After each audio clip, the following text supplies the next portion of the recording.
지난 나와 나의 싸움이라는 제목으로 말씀드리겠습니다. 네. 정성조다. 자아분열이라고 여러분 많이 들어보셨죠?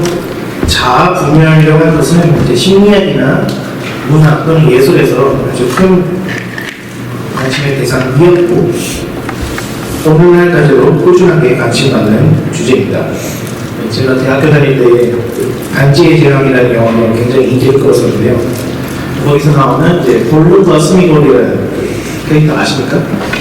너무 오래된 거라서 젊으신 분들은 모를 수도 있겠는데 이제 그 한 명은 천사의 목소리, 이렇게 착한 목소리를 내는 반면에 다른 한 명은 악마의 목소리, 제 지문하고 이어가는 그런 목소리를 내고 그 가운데서 그 선을 행할지 악을 행할지 끊임없이 고민하는 그런 장면들이 나옵니다.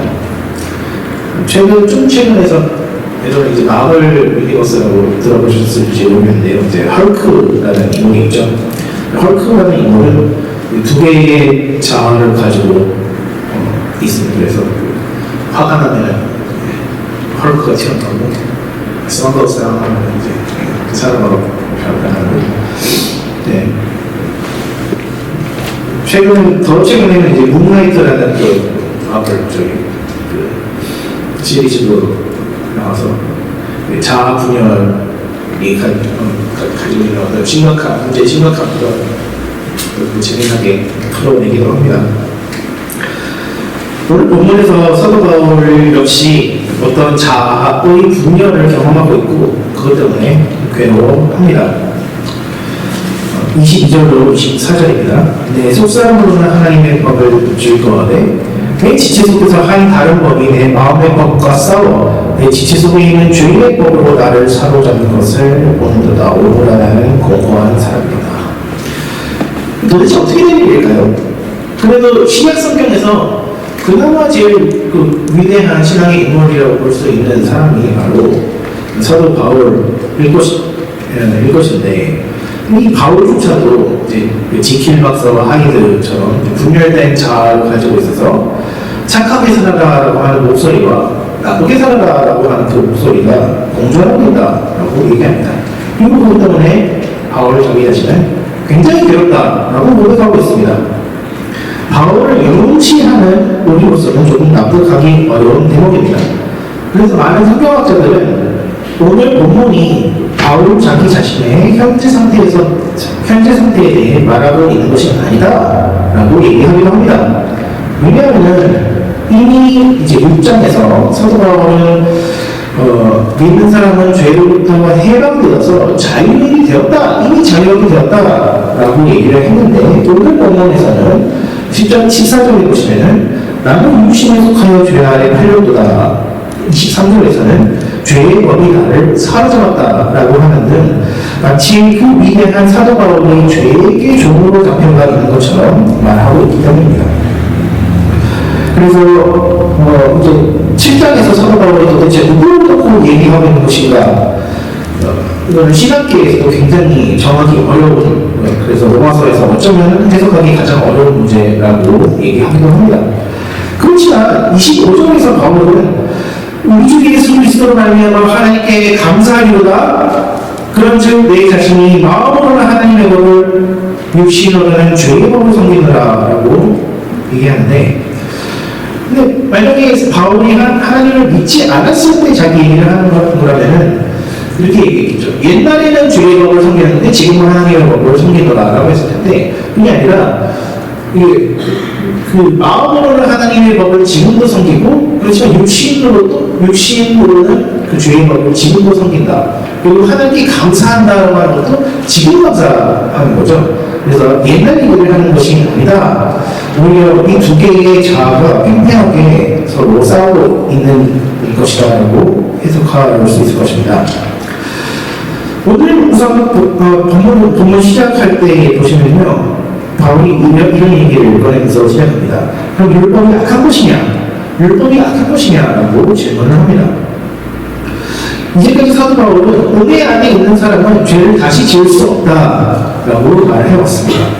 그런데 문제는 이제 죄에 지지 않는 삶, 이것이 그렇게 간단한 문제가 아니라는 게 문제가 된 것이죠.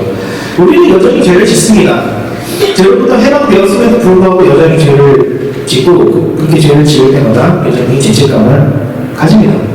이런 상황 가운데서 사도 바울은 그럼 뭐가 잘못된 것일까? 라고 묻기 시작합니다.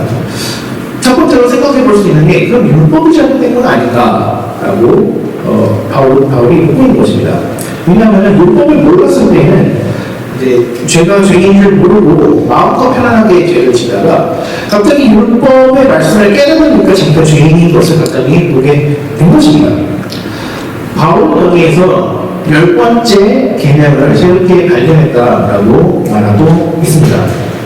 7절과 8절에 율법이 탐내지 말라 하지 아니하였다면 내가 탐심을 알지 못하겠습니다.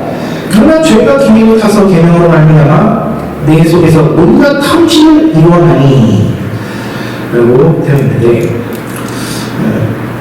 사실 율법을 잘 지키기로는 사도 바울만한 사람을 찾아보기가 아마 힘들 것입니다. 유대인으로서는 흠없이 율법을 다 지키면서 살고 있다고 사도 바울은 자부하며 살아왔습니다. 안식일도 잘 지키고 도둑질, 살인, 간음 저지른 적이 없다고 생각했습니다. 그런데 이제 와서 돌아보니까 사도 바울은 10계명의 10번째 계명의 의미를 자기는 잘 몰랐다라고 얘기하고 있습니다. 바로 10번째 계명이 무엇입니까? 탐내지 말라. 탐내지 말라. 이제 탐내지 말라라고 하는 것은 인간에게 있는 모든 그 욕구들을 다 부정해야 된다. 모든 욕구가 다 잘못된 것이다 라고 말하는 것이 아니라 이제 죄가 되는 이제 분수를 넘어서는 탐심을 가질 때 그게 죄가 된다라고 얘기하는 것입니다.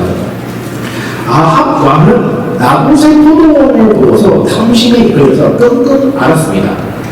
분명 아합 왕은 왕으로서 더 좋은 포도원이 있었을 텐데 저거를 가져야지만 내가 왕으로서 체면이 선다라고 생각했습니다.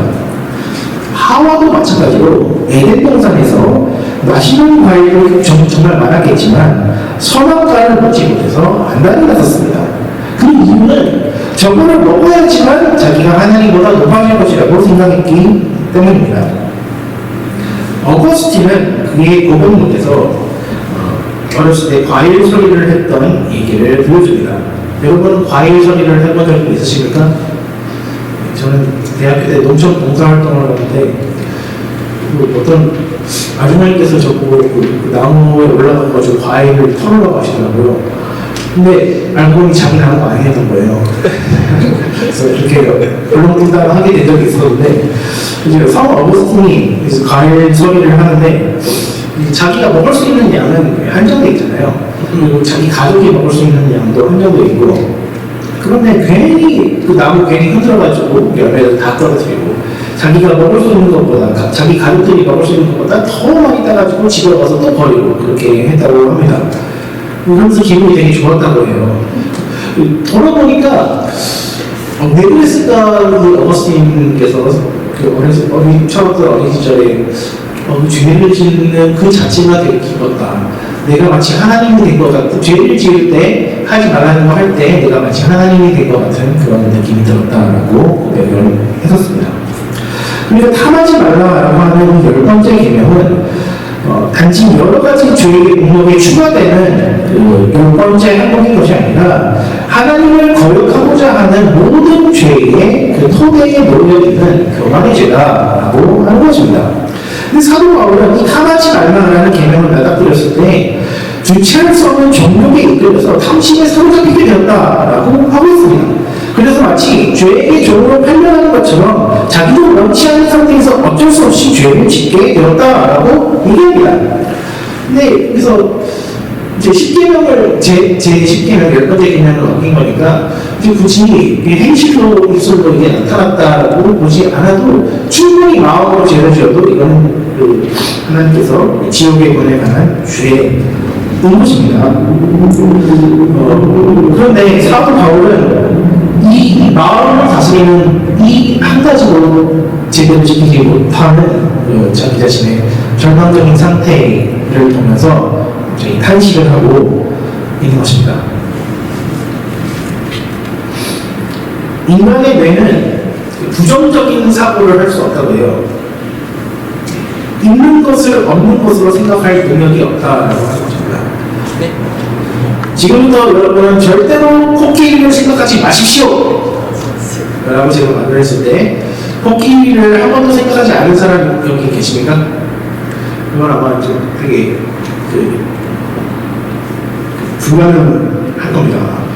마찬가지로 하나님이 선악과 먹지 말아라, 형제를 미워하지 말아라, 탐내지 말아라, 음란한 생각하지 말아라 라는 지극히 당연하고 옳은 율법의 말씀을 우리에게 주셨을 때 우리는 마음으로는 이 율법을 지켜야 된다는 걸 알지만 그 뜻대로 되지 않는 경우가 더 많다는 것을 경험하게 됩니다.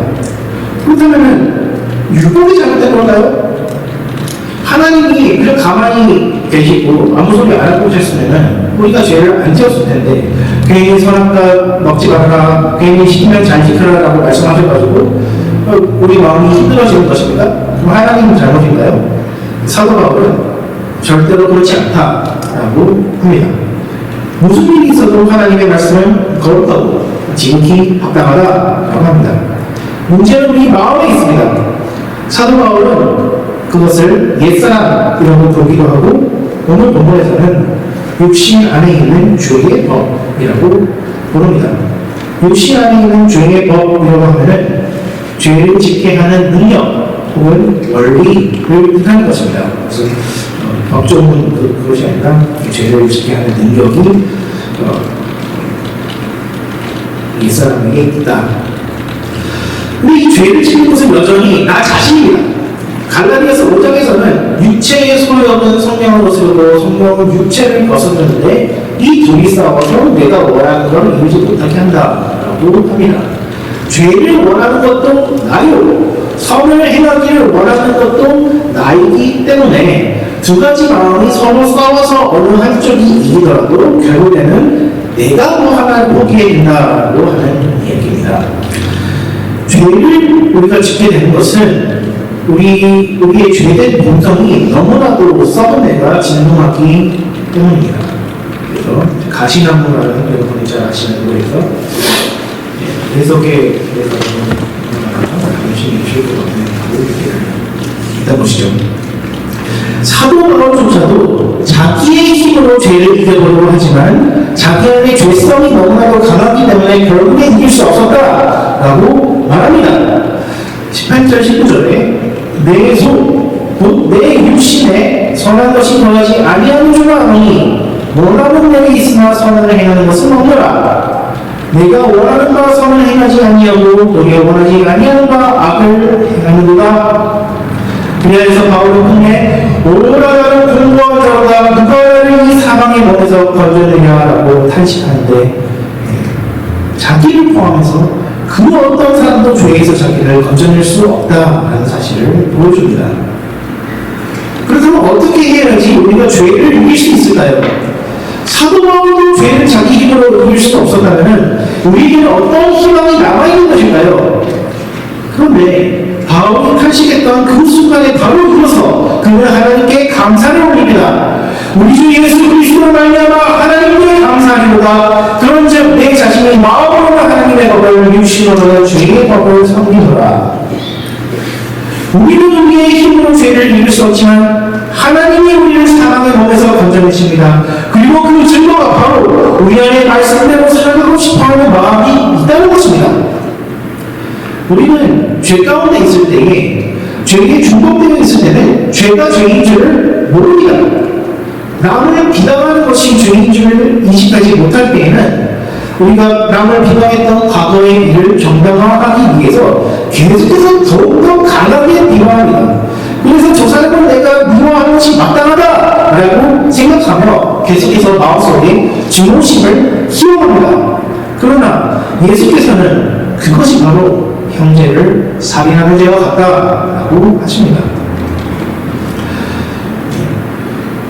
그리고 예전에는 사람들이 혼전 순결을 안 지키면 미안한 마음을 가졌었는데 요즘에는 혼전 순결을 지켜야 된다라고 주장을 하면 오히려 핍박을 받습니다.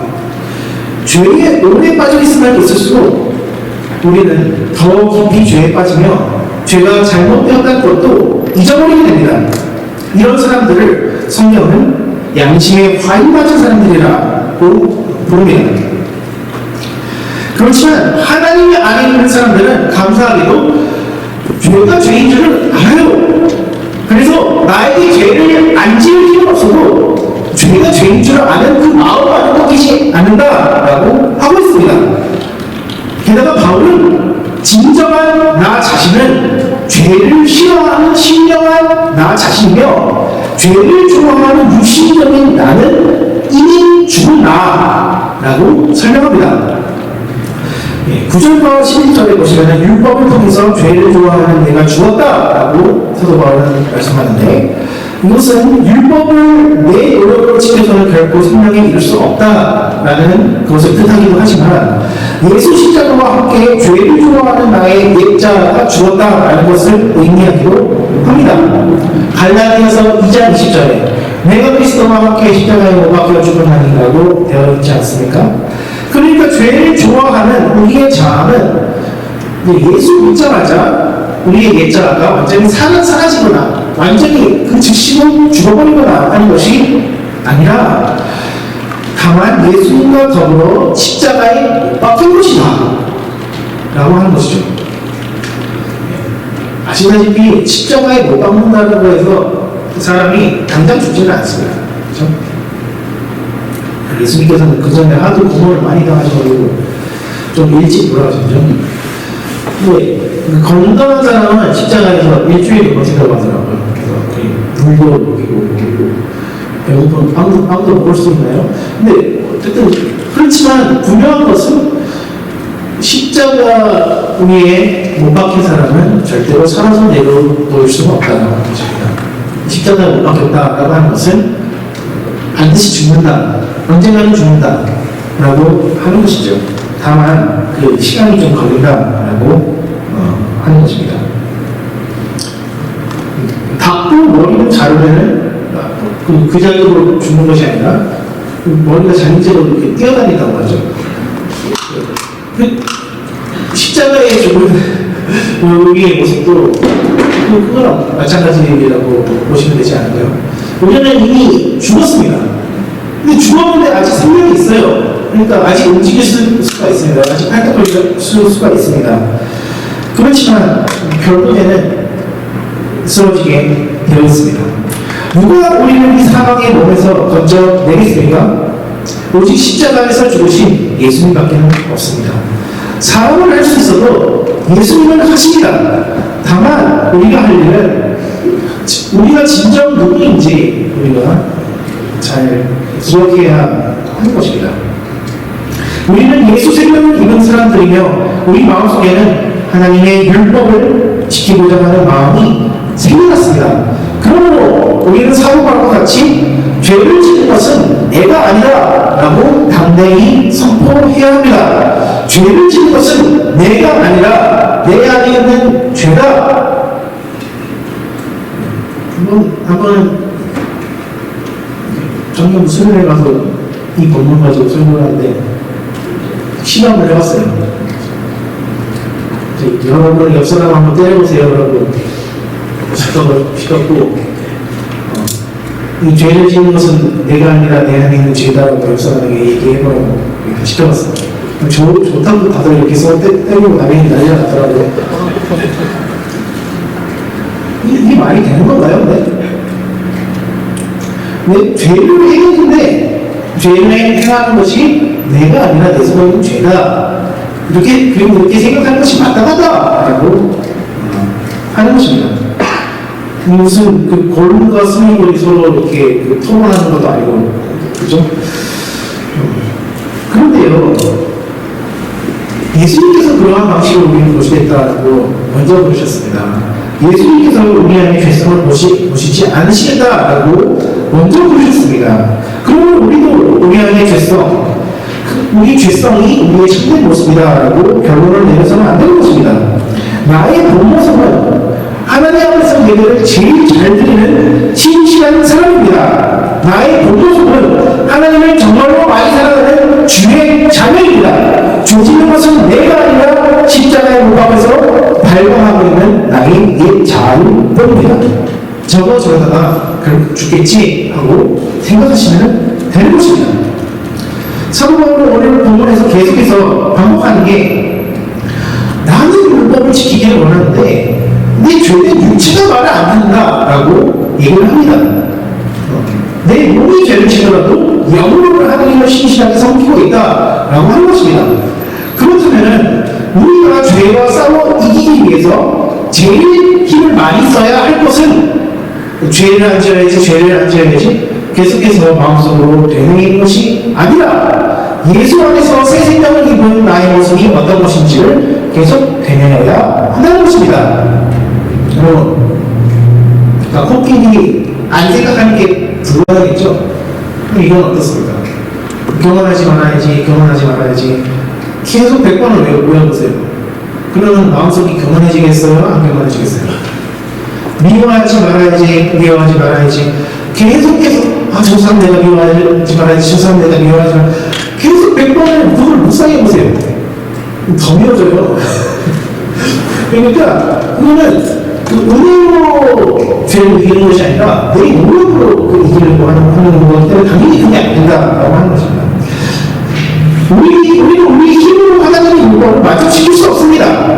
율법 앞에서 우리는 죽은 것이나 다름없습니다.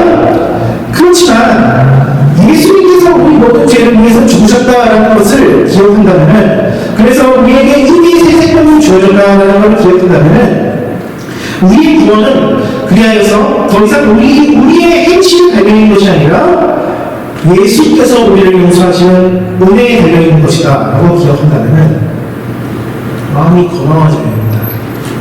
우리 죄 짓지 말아야지 라고 하는 것이 아니라 맞아, 예수님이 나를 용서하셔서 새 사람으로 만들어주셨지, 나의 모든 죄를 없는 것으로 여겨주셨지, 내가 참 자유하구나. 그러면은 이제 좀 예수님 말씀을 좀 따라볼까? 하고 그 고마운 마음에 율법을 지키고 싶은 마음이 생겨난다라고 하는 것입니다. 하나님께서 벌을 주셔야지만 내가 율법을 지키겠습니다라고 한다는 것은 아직까지 하나님의 은혜를 체험하지 못한 것입니다. 하나님 한번 호되게 하나님께 혼나면 그때 말 듣겠습니다라고 한다는 것은 은혜 앞에 도망치는 요강의 불순종입니다.